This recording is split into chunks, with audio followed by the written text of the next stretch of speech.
Hello and good evening everyone, I'm Anuradha Garg, and today I'm going to discuss about the stakeholder engagement for managing groundwater. I know I'm the last speaker of this session, so don't worry, my session will be very quick and short. So this I'll explain by taking up a case study from Ikalva village in North Gujarat.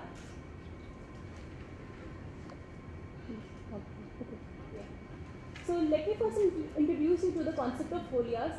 Holiyas are nothing but a simple method of recharging the shallow aquifers by collecting rainwater in a field. These are very largely practiced in the arid and semi-arid regions of Gujarat, especially in North Gujarat. And in current scenario, this is one of the major supply sources in Ikalva village, which is our study area, having been practiced for more than 25 years.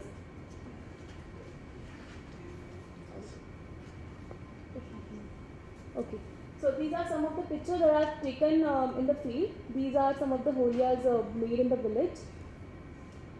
So, see, holiyas are very beneficial for the Ikalva village because it provides enormous number of benefits to the villagers.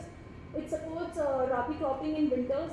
It also provides drinking water facility on the fields for the farmers who continuously work on the field during daytime and nighttime.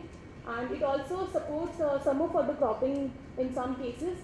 It also reduces the pressure on confined aquifers, and people have increased and enhanced their knowledge about groundwater and Holiya management while working with these structures. And as villagers stated, the water is very healthy for crops and for cropping. So having provided so many benefits, Holiyas require very effective management planning, which in case of this Ikalva village, we found that the management is entirely based on stakeholder engagement.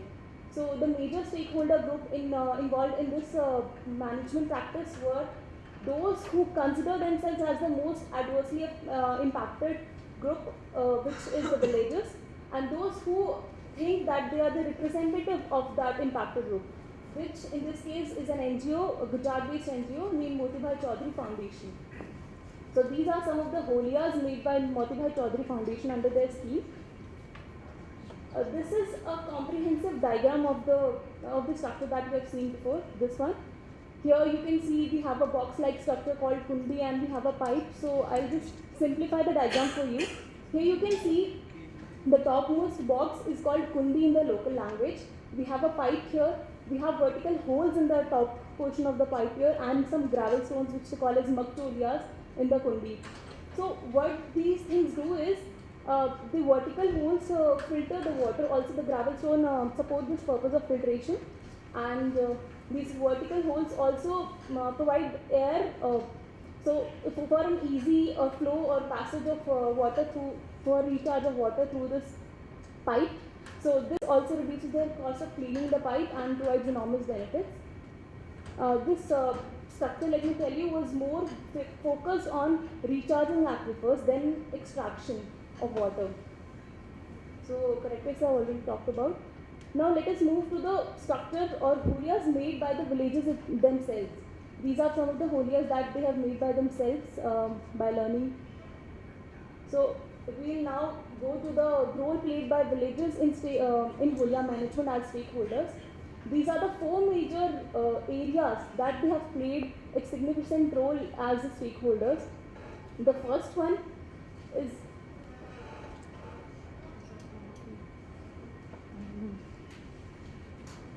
it is not working. Can you please move the slide?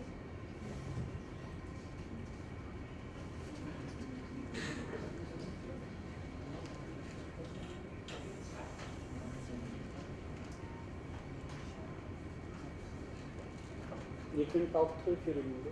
Okay, sure. I just need the pictures. Okay. So the first section was exploring the Holiya design in terms of its correct depth and the suitable location. So for correct depth, the villagers stated that according to them, there exist two different layers of soil below ground. The one is called as Badi Reti, or the bigger soil particle layer, and the Choti Reti, which is a small soil particle layer. According to them, Choti Reti is the layer of soil where you can find sweet water or also where you can dig your holiyas up to the level. So this is a schematic diagram depicted by one of the Holiya constructors or laborers of the village. According to him, these are the multiple sweet and saline water layers existing. And if you want to construct a Holiya, you have to go up to the first level, that is the type 1, but it is a shallow water layer, so not much water you can extract from there. So if you want high volume of water to extract, then you can go up to the second level. Since correct depth is a concept which is known to almost most of the villages, but suitable location they have a mixed set of perceptions. Some people believe that a downstream location of the field or the lower lying area is the most suitable location to construct a Holiya, since most rainwater gets collected at the downstream location. While others believe that any corner would work, any corner of the field would work, because water runs to the field, to the corners and sides of the field. And very few people also keep on excavating at multiple locations so that they can find the exact location where they can get maximum amount of water. So these are all the perceptions they had about suitable location. These are the percentage of people's perception that I recorded with the questionnaires and interviews. Yeah, coming to the next characteristic, that is groundwater, understanding the groundwater characteristics. So, and groundwater characteristics are very well understood by most of the villages, but some of these concepts are still unfamiliar to them. If we talk about groundwater flow and types of aquifers and the salinity of groundwater, these aspects are very well understood by them. But topics like groundwater quality and how groundwater is shared over larger dimensions, especially over different villages and districts, and how does, see, we understand the flowing characteristics of groundwater, but where does it flow, with what speed, and all these things are not very well understood or perceived. So about salinity, again, they believe that there exists multiple layers of sweet and saline water whose intermixing with the soil and within themselves can affect the properties of water. About types of aquifers, they understand the non-interacting property of the two types of aquifers, and they know this thing that these are two different domains, and rainwater is only going to recharge the shallow aquifers and directly is not going to affect the deep saline water in the confined aquifers. Regarding groundwater flow, what I got to know is they call their groundwater as an underground nadi or river. They don't consider it as a bucket-like structure or a pond-like structure. So this suggests that they somehow comprehend this topic of this thing of groundwater, characteristics of groundwater as a flowing body and not a constant body. But also they call it as an enclosed system, which makes it different from the surface rivers. Next, while working with Holiyas for so many years, they have now made Holiyas to evolve in a way to make it a very better and efficient design. So, to deal with externalities, see, while we manage a resource, there comes many externalities which play a crucial role in design modification and structural development of the design. So, while working with Holiyas, they found over-extraction one of the major externalities. So, what they now do is, I'll just show you the picture. They make two Holiyas at a distance of 10 to 20 feet from each other to target the same water table for recharge. So that way they recharge more amount of water to the same water table, and so and hence the water availability is high as compared to the previous Holiya design. Also for extraction, they use a T-shaped pipe, which you can see here. So this also reduces their cost of extraction, cost of diesel to half its initial price. Next externality is salinity. This has also played a very important role in design modification of Holiya.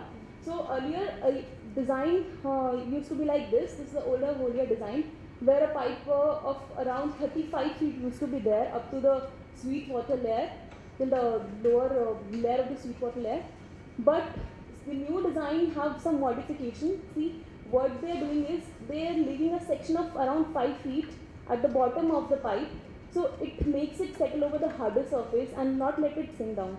Also, according to them, it prevents the intermixing of sweet and saline water, and hence increases the effectiveness of the structure. So this is the way they deal with salinity. See, all these are the technological intervention by the villagers as a stakeholder in the village. Mm. The next and the last but very important aspect that they have covered as a stakeholder is how they have adapted to the usage of Holiya.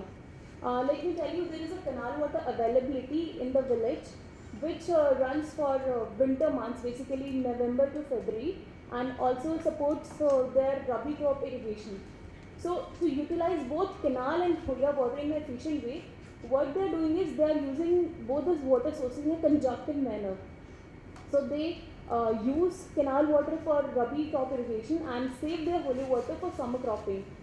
Also, some people even recharge their holiyas using canal water along with rainwater. Very few people even divide their irrigation periods between canal and holiya.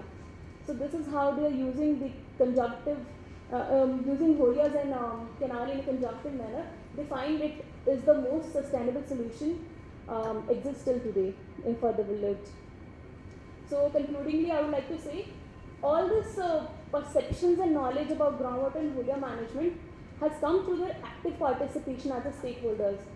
The stakeholders have came together, they have worked together, and they have learned and enhanced their knowledge about groundwater and Holiya management. The reflective deliberation has suggested very creative solutions and pragmatic benefits through their participation. What in case of Holiyas, in Ikalva village, Holiyas have brought a very major transformation in people's lives since it has helped them understand the hidden facts about groundwater. The stakeholder participation has also improved the Holiya design and performance. A triangulation of local and scientific knowledge sources has resulted in rigorous understanding of the subject. The Holiya design that is existing in the village today is a projection of a variety of ideas and perceptions, and that is why it provides more of an surety of local needs and requirements to be met successfully. It also ensures durable and high quality decisions right from the implementation and development, planning, implementation, and then evaluation. So with this study, I just want to say concludingly that what I observed is a more sustainable approach is that when different key stakeholders come together and join hands and work together in acceptable cause for current and future generation. And I'll wrap up now. Thank you.